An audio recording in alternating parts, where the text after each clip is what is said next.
Before we start, I do have a question. You need to open the meeting, Okay, because it's 5:30 already. okay. Okay. We'll go from there.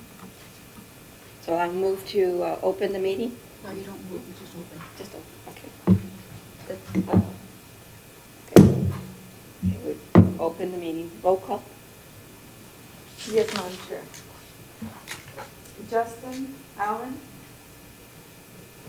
Roberto Gonzalez. María Elena Morales. Present. Cristina Dávila. Present. Teresa Fonseca. Here. Stanley Green. Here. Oscar Peña. And Michelle Romani. Present. I move to excuse Justin Allen Hunz-Nurture for work purposes. Are they making a motion? I move to excuse Justin Allen Yeah, but I need- Hunz-Nurture. they Do we need to have a make second? motion I for second. that. I second. All in favor? Aye. Aye. All opposed? For the record, Madam Chair, you do have quorum. Thank you. So item number 3, consider approval of minutes.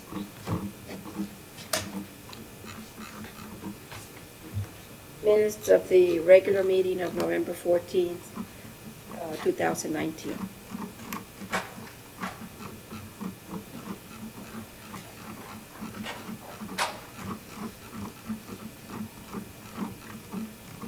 I move to approve. Do we have a second? I second. All in favor? Aye. Aye. Opposed? The minutes pass. Madam Chair, I move that the record reflect, the attendance, the roll call record reflect the arrival of board member Rebecca Sepulveda. Thank you. Ms. Sepulveda, you go over there though.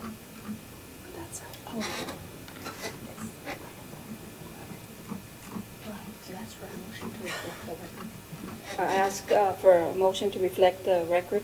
I move that the record be reflected, the roll call record be reflected, I already did. that Ms. Sepulveda is Arrived. arrived. Thank you. Do we have a second? Second. Which one's you? All in favor? Aye. Opposed? The motion passes. This is up. Okay. Do we have any citizen comments? No comments, Madam Chair. Madam Chair, I move that we suspend the rules to take up and consider public hearing. Hold on just a second. The scrolling that is.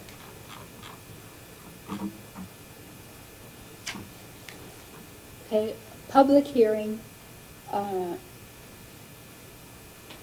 HDLB 03-2020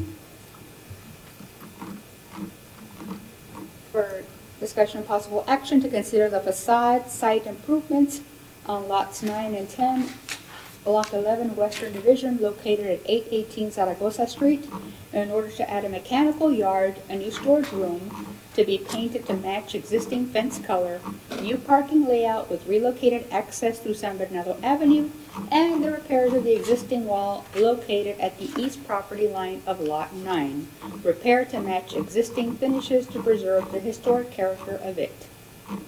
Do we have a second? I second. All in favor? Aye. Opposed? And I excuse myself from that motion, and I will excuse myself from the, so I'll Okay. pass the gavel to Ms. Romano. Okay. All right. You can see here. Okay. All right. Is there a motion to open up the public hearing on, hold on, scroll all the way down here. I move to open up public hearing for HDLB 03-2020. Okay, is there a second? Second. Okay. All those in favor vote aye. Aye. Motion carries. Public hearing is open, and do we have somebody from the Diocese of Laredo?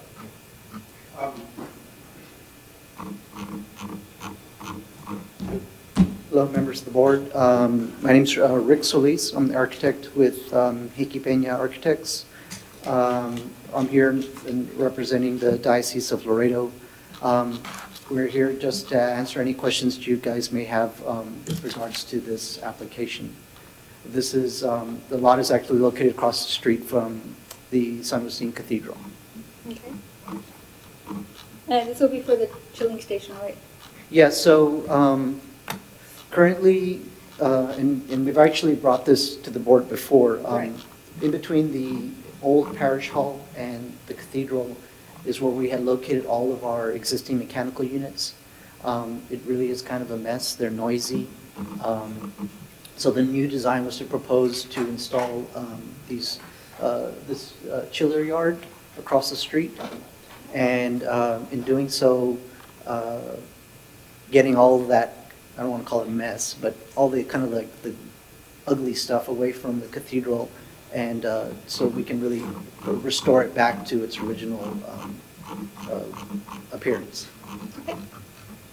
Are there any questions? Ready, Wade? Okay, is there a motion to close the public hearing?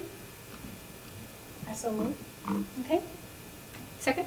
I think somebody wants to say something. Oh, Can I comment? oh, sure, I'm sorry. Is the public hearing still open? No, it's still open. It's still open. May I make a comment? Sure. Hello, everybody. I'm Margarita Araiza, Webb County Heritage Foundation. We are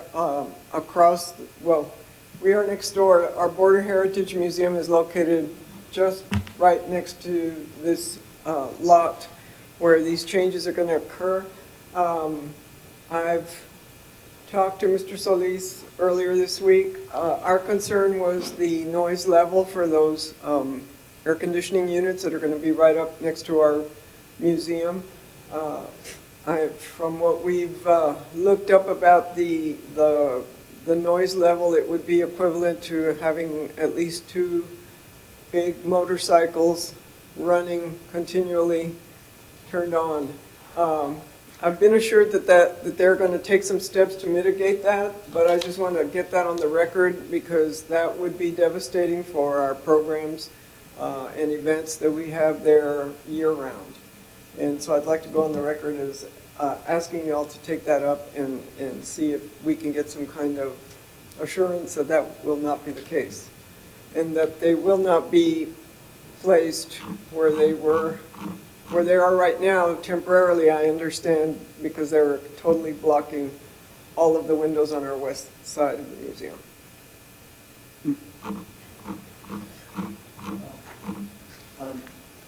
Mr. Gonzalez.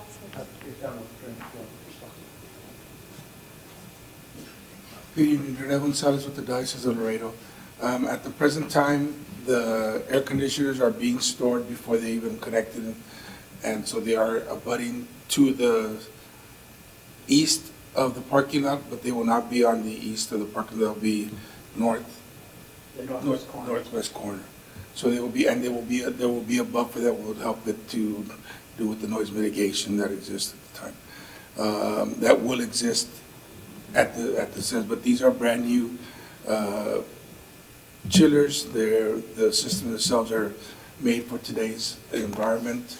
We've looked at them and they're very proactive towards the environment itself, the noise mitigation, and so we're working towards the future, not using what were considered the old air conditioners of the past and stuff to help it. Plus, they will have a buffer zone for and a great amount of space from the Webb County Heritage wall itself. So it will be opposites of it, and we're doing it. So at the same time, we'll be fixing that wall that abuts the Webb County Heritage Foundation to bring it back to its stage. And may I ask a question? Yes. And that takes care of the concern is that the mitigation of the noise that Ms. Araiza is referring to? To lowering the air mitigation, yes, sir. And she said there was the equivalent of 2 motorcycles, and how mitigated would that be with what you're proposing? It will be a lot less. Plus the space itself will not be next to it, so it's not really like it's 2 motorcycles that are real next to you. It's not. Plus any voices coming at the same time. The timing of when they'll be used is not 24 hours, as it's going to be turned on for certain hours of the day. Also, so it's not 24 hours system running at all times.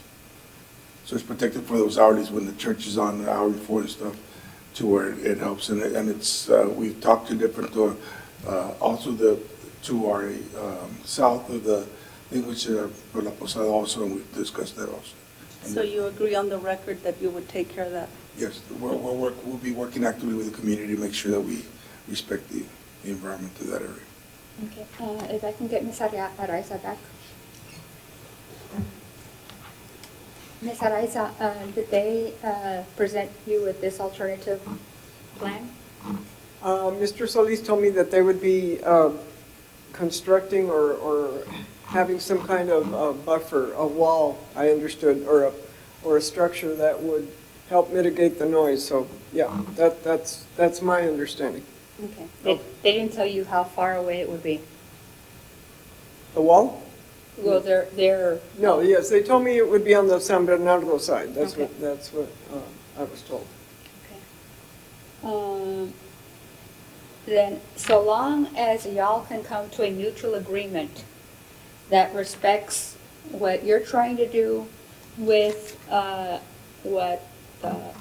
what your neighbors are trying to do, then I would believe that we would be open to allowing this to go further, so long as we have something concrete in writing that everybody can agree to. Okay. Is there a motion to close public hearing? I move to close public hearing. Is there a second? Second. All right, all those in favor? Well, yes, unless none of the individuals there want to speak, I guess. No, Oh, they did. I guess not. Okay. All right. So I have a motion and a second. All those in favor? Aye. Opposing? Those both are no. Now, do I have a motion to approve the item we've just discussed with the understanding that there will be a written agreement between all three parties that will respect each other's goals and purposes? In other words, we approve it as long as we have something in writing that takes into account that the Oh. children's. Are you recusing yourself, Christine? No, I'm not, but I just, I was waiting to see feel what like you they'll work said. it out. Okay, so Yeah. then we'll do it Right. just with the understanding that y'all work it out. Okay, so all those in favor vote aye of approving the the item. You need a second on the motion. Okay, I'm sorry. Oh, Is there a making motion the now motion. to approve item? I will move. I'll so move. Okay, second? Second. All right, all in favor?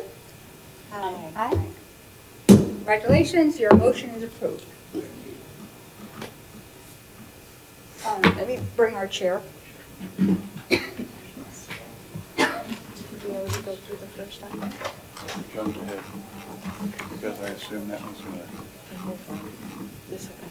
take a little bit more time. Yeah.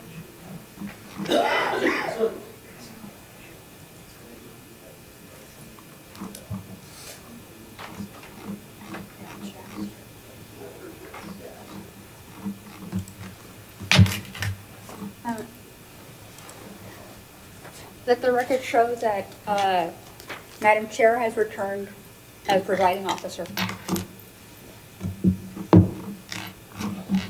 So we move to public hearing. Can I ask staff a question? If the applicant is not present, do we proceed with the public hearing? Yes, you can. Okay. Public hearing and possible action to consider facade side improvements. No, sorry, I'm reading. Correction, public hearing, HDLB-02-2020. A public hearing and possible action to consider facade improvements on Lot 5, Block 21, Western Division, located at 1000 Zaragoza Street, in order to enclose existing wraparound balcony on the second floor to function as additional dining area.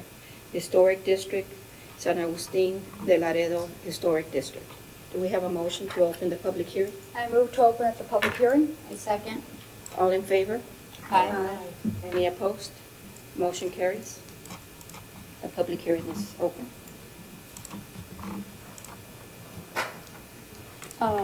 need to. Madam Chair, I do have some questions regarding the application and some concerns.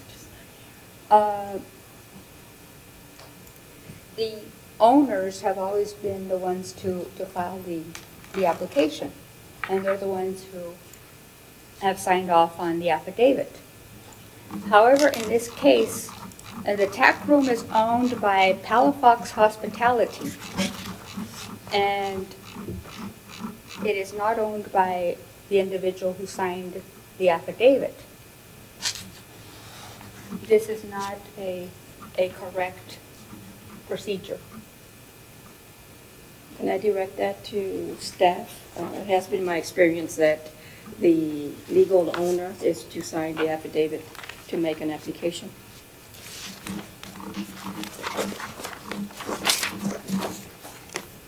We reviewed the application and the way it was processed. There's nothing that doesn't allow you to hear this case today. They've designated someone to coordinate this for them, and they're doing it on behalf of the owner.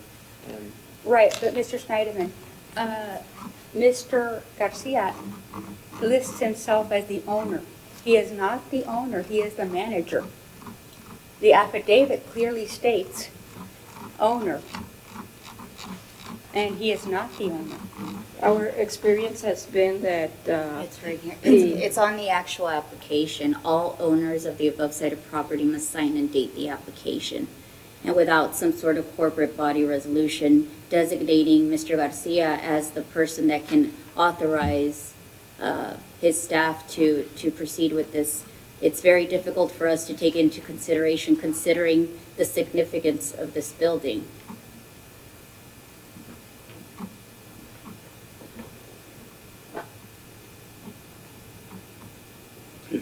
He says he owns the property. Yes, the affidavit says that Mr. Garcia owns the property, which is incorrect. He is staff. And there is nothing designating him. Fasken could do some sort of affidavit for Mr. Garcia, giving him that legal authority.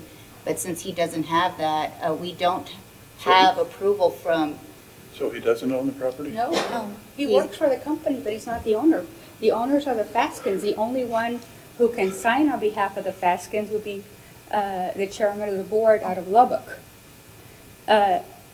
Schneiderman, as we had in the previous case with regards to the diocese, the Bishop of Laredo, by virtue of his office, is the owner of every diocesan property.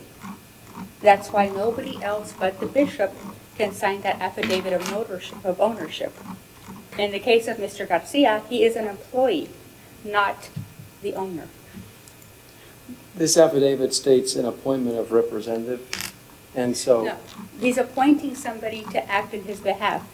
The other Ms. Garcia who signed it, Ms. Erica Garcia. who is the catering director. But Mr. Hector Garcia is designating Erica Garcia. But he had no authority since he's not the owner. And he lists there as property owner.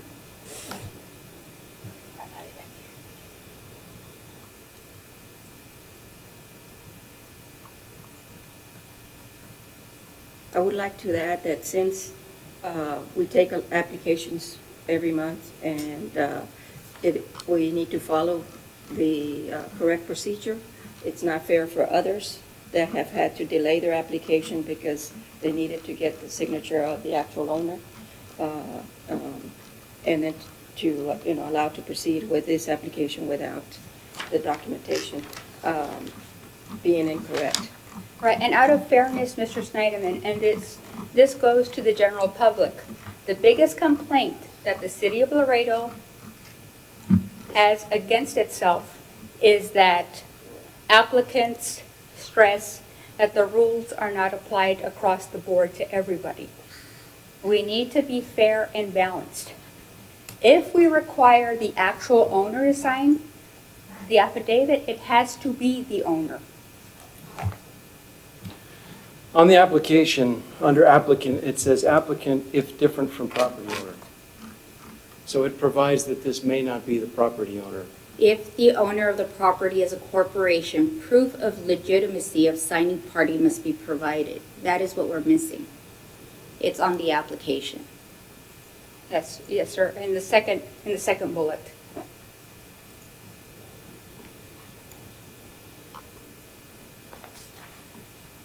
And it does also say, note if the applicant is different from the owner named on the deed, the affidavit on the page 3 of this application must be completed.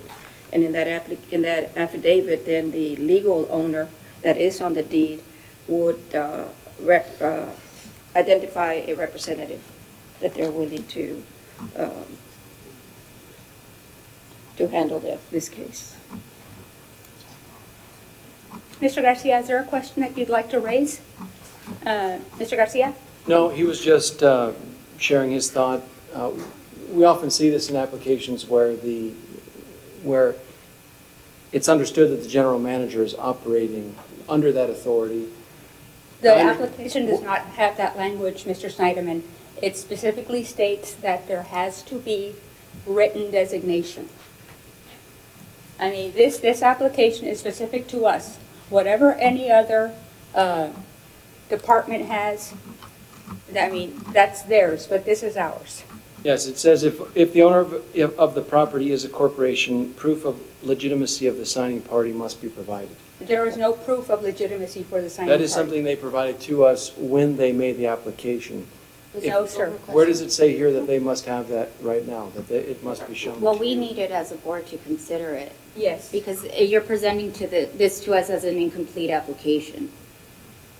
And many of us have experience with going before the Landmark Board for our own businesses that we manage that might be governed by another entity or a corporation or, somebody else. And we always have to get the property owner to sign it. It's just part of the process. And it's something that it should be applied across the board. If Right. it's a requirement on the application, I don't feel comfortable with making a $45,000 improvement to a contributing building without having the authority from the property owner. Correct, because the affidavit specifically says, the one that Mr. Garcia signed lists himself as the owner. Again, he is not the owner, Palafox is. We requested legal to be present. Is there a reason why they're not present? Did you request that directly from them? Yes. Did they communicate why they could not make it? No. And I couldn't provide you with that information either. But you did communicate with me asking why we had requested them. So I Yes. thought you were having communication with legal. No, I understand you communicated them directly, is that correct? Yes, Yes. that's what we usually do. It is our right as a board. Okay. Well, if we want to discuss any other items pertaining to this application, I'm not sure if it's appropriate to proceed. I did ask for building development to be present also because I had some questions pertaining to that. Mr. Garcia, sir. I would be glad to answer any questions you have. Mr. Garcia, has this item been, I'm sorry, I'll let you introduce yourself. Madam Chair and Commission, Arturo Garcia, your Acting Building Development Services Director. I'm not sure what the questions are, but I'll try to do my best. Thank you for being here. Yes. The first question is, did the applicant make an application for a building permit? All that's happened at this point in moment is we conducted a courtesy application review. There's been no formal application submitted to us as a building department for a permit. The only application that's been submitted has been through the historic review. We've been pending a submission, and I think they were waiting for your final approval to basically submit it, from what I understand. My second But there's been no application submitted Okay. for us. My second question is, the work that they are proposing is to take place in a balcony that overhangs the sidewalk and right-of-way. Mhm. And so my understanding of municipal codes, in a right-of-way, you can only have landscaping signage canopies, that type of thing. You cannot have a building That- structure. I will advise the chair and the commission, off of that preliminary or precursory review that we conducted with them, we did have our real estate division present there.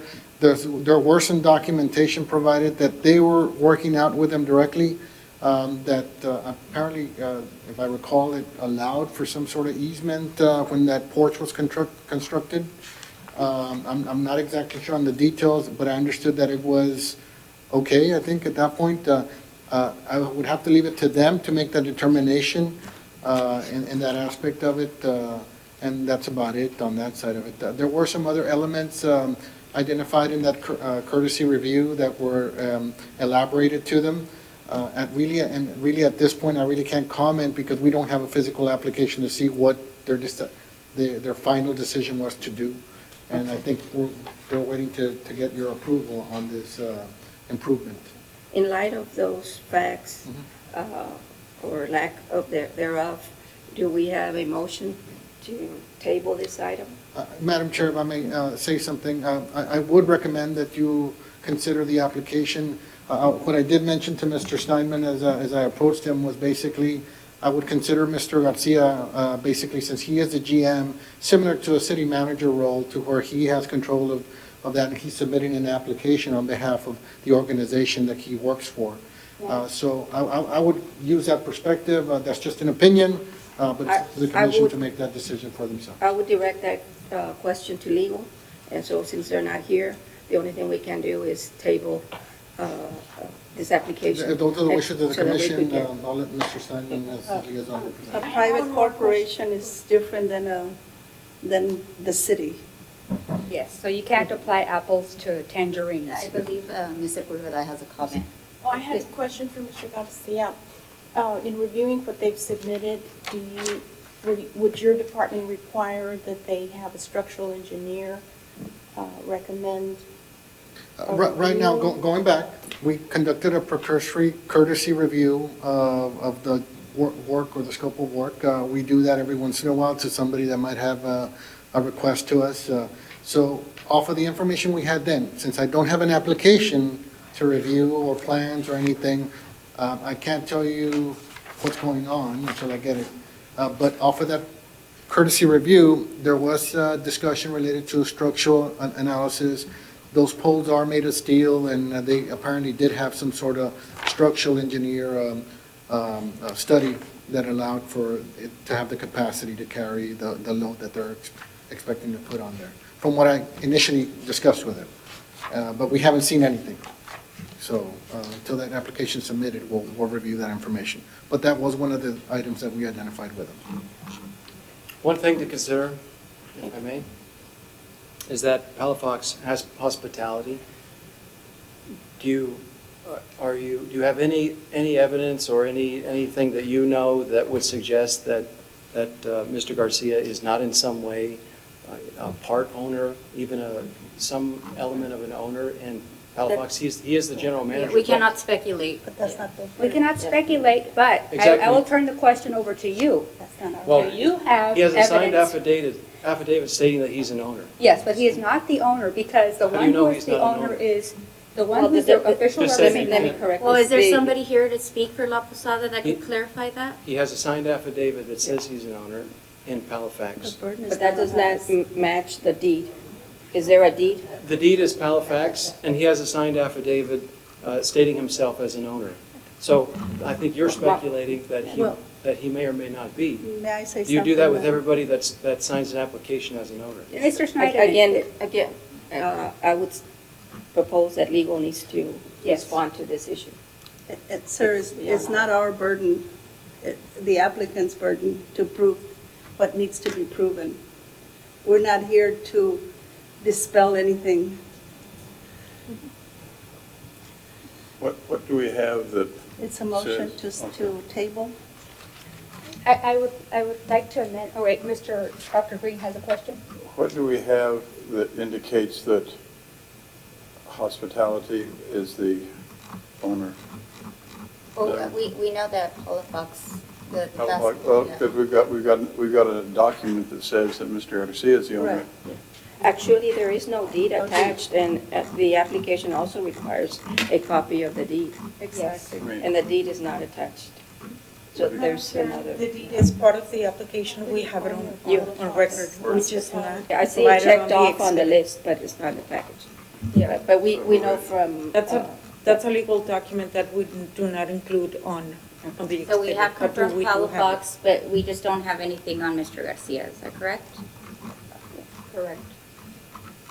So is it the fear of this board that he does not represent, or that he is not a representative of Halifax? I only raised the question because it's happened to a lot of other people that submit applications, myself included, and they're rejected because I cannot sign, even though I am facilities manager for my employer, I cannot sign for him because I am not the building owner.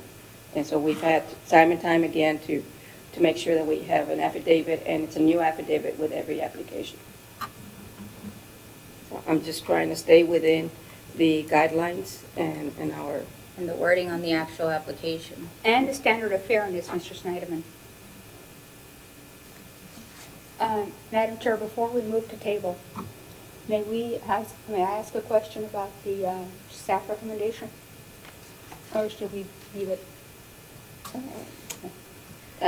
Since the legal's not here, I'm not sure how much we can discuss That's right. on this That's item right. without legal and without the Without owner's the- representative either. True. So I think we should leave it on Very well then. where we are. Then I would move to table this item, however, that it not be circumvented directly to council. Because when that happens, it does not allow us to do our due diligence. That happens when you don't make quorum, but because you've made quorum and tabled this item, then this item will come back to the next historic board meeting. But If I may add, typically, if we don't have quorum, we make a special attempt to have a special meeting, and as quickly as we can based on posting of the agenda. And The so in the ordinance- past, whenever we do The not have ordinance quorum, allows that if you don't make quorum, then the applicant has the right to go directly to the city council. So that would not be the decision of the board nor of staff, but it'd be the discretion of the applicant to decide what they do if you don't make quorum. This is not that situation. This is a situation where you're tabling an item for the next board meeting. If you didn't make quorum at the next board meeting, then it could go to council. the problem though, Mr. Snyderman, is that this particular application has so many holes in it that I do not believe that in the event that we didn't make quorum next month, that we are denied the opportunity to fully examine this application. Because there are a lot of issues, ownership notwithstanding, to this application. A lot. And there are a lot of inconsistencies and a lot of justifications that do not fall within the standards of the Secretary of the I Interior. think if we make a motion, Okay. if we make a motion, it should include the items that you're speaking of, including the ones that we've already made known, and including, building development assessment and, real Documents of estate, easement. real estates and easement and so forth, all of that.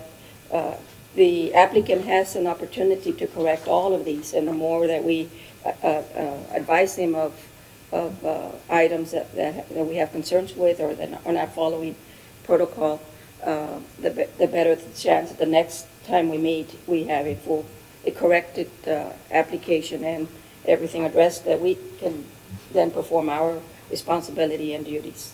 And to a this more board. accurate assessment of the true situation by staff and not interjecting personal opinion where it does not belong. So do we have a motion? I move. I second. Do you want to state the Yes, motion, I please? move that we table this item. Madam Chair, Till do you the want next to board close the meeting. public hearing first? Oh, yes. Okay, please. Do I have a I move motion to close? the public hearing. Do we have a second? Second. All in favor? Aye. Aye. Opposed? So we close, motion carries, we close the public hearing. And now do we have a motion from the board?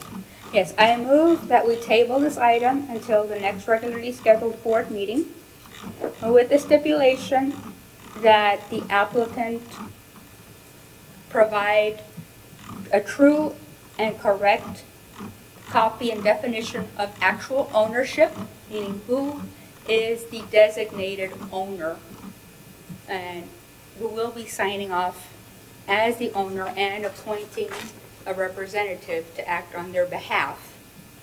Number two, a more accurate assessment by staff, whoever that staff may be reviewing this, that this application does meet the standards set by the Secretary of the Interior, and that there is no interjection of personal opinion in that recommendation involving factors that do not have anything to do with the historical integrity of the building that we are trying to protect. Will you include real estate? Yes, and I also include real estate documentation and assessment in this motion. Do we have a second? We do have a second. I second. All in favor? Aye. Any opposed? So the motion carries. The next item is director's comments. Just want to say, as we always do, thank you for your service. This is something you do volunteer, that you don't get paid for. Sometimes the public doesn't understand that. I want to make it clear that this is volunteer time because you care about your community, you love it, and we appreciate that very much. So thank you. Also, Merry Christmas. Thank you. Merry Christmas. I do have a question for you. This is an appropriate time and place, and just about our training. The ordinance indicates that at least one member of the board should receive training annually from the Texas Historical Commission. And I know that in the past, Michelle Romani, myself, and Alejandrina Sanchez have received training. I've received training. And you received training? Personally. Yeah. Okay. Yes. But we need the CLE specific. Yeah. Yes. And that training is scheduled for January 2020.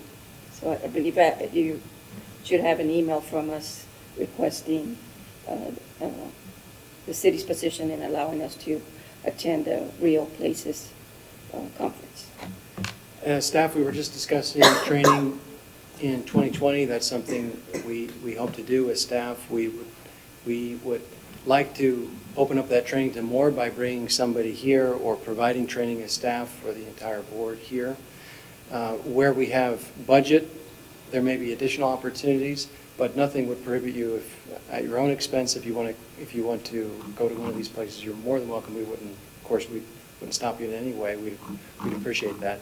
And as we have funds that permit, we would like to allow for training opportunities outside the city. Well, I'm happy that we have a full board now. It's been a long time having a complete full board, members of 9, so the timing is perfect to be able to have training for the entire board and staff. Right, and I would also see if you can get a determination from the Historical Commission about whether or not this kind of training will satisfy the CLE requirement for us. Any other comments? For the new board members, I know that you're scheduling a training, but I'm not sure if they've gotten at least a copy of the guidelines and the historic preservation plan. I often refer to mine, and especially if we're going to be making decisions, we should have something that they should be able to follow. I'm not sure if you've gotten them, Dr. Green or Mrs. Sepulveda. I don't think so. Today's item was a big item. It's a very important building. And to be putting volunteers to make a decision without having the documentation. I know it's available online, but the city's website is very difficult to navigate for just anybody. So for us to be able to do our due diligence on this board and to meet the objectives of the Historic Preservation Plan, I would really appreciate that everybody receive a copy of that. That would be okay. And if we can have a copy of the Secretary of Interior, that's also available online. But it is listed on the application as, and on the ordinance that we're to follow the guidelines set by the Secretary of Interior. Okay, do we have a motion to adjourn? I move to adjourn. It is 6:10. Second? Second. All in favor? Opposed, same sign. So we're adjourned. They'll see.